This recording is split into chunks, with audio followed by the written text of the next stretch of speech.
Hi dear friends, welcome back to this channel. In this video, I will show you how you can set away message on the WhatsApp.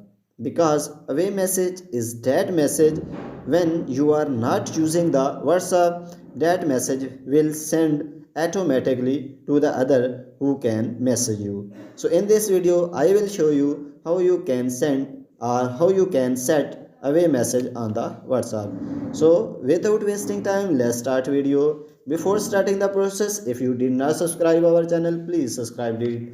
So firstly, open the WhatsApp and you will see three dots on top right. Click on it and then you will see setting and then you will see business tools option. Click on it and then you will see away message.